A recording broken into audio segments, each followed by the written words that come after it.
Bene, innanzitutto voglio ringraziare chi mi sta appoggiando. Io sono candidata del PD e mi sostengono il Controcorrente, 5 Stelle, i socialisti italiani ed Alleanza Verdi e Sinistra. La nostra è una candidatura, è un programma di rottura e di alternativa.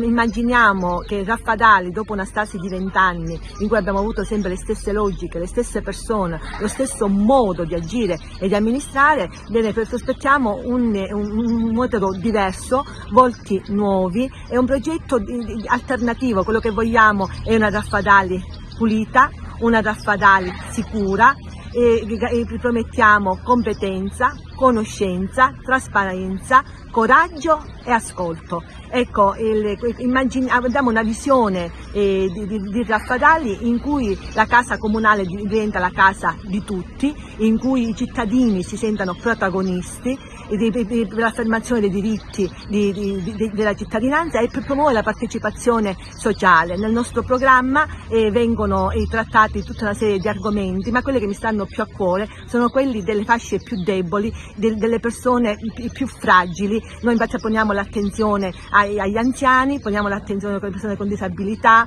vogliamo i giovani e anche l'idea che l'amministrazione, che il sindaco debba servire. Abbiamo una visione di una società in cui tutti sono chiamati a essere partecipi e che non lascia indietro nessuno. Un'ultima cosa e poi chiudo: abbiamo posto particolare attenzione alle scuole e alla mensa, al villaggio della gioventù e alla cultura, perché siamo convinti che cultura, sport e i diritti sociali devono essere necessariamente i posti al primo passo.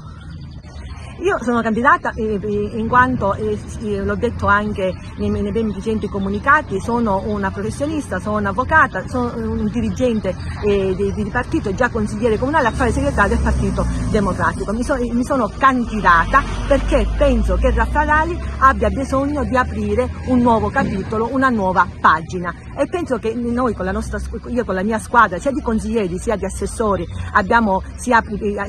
tutti gli assessori provengono da mondi diversi che sono tutti rappresentati. Il mondo giovanile abbiamo Suelia Mattana, il mondo dell'associazionismo Maria Alfonsa Dominici, il mondo delle professioni c'è Stella Vella, e poi abbiamo Ismaele Lavardera che in questo momento guida questo movimento di protesta in cui immagina una Sicilia diversa. C'è tutta una serie, Nino Rantisi che rappresenta il mondo dei socialisti, ma anche il mondo del giornalismo, e quindi abbiamo messo insieme questa squadra perché vogliamo proporre questo progetto alternativo che attraversi tutte le fasce sociali della cittadinanza, in modo che tutti si sentano rappresentati. Che è tempo di scegliere, è tempo di cambiare. A testa alta, Raffadali libera.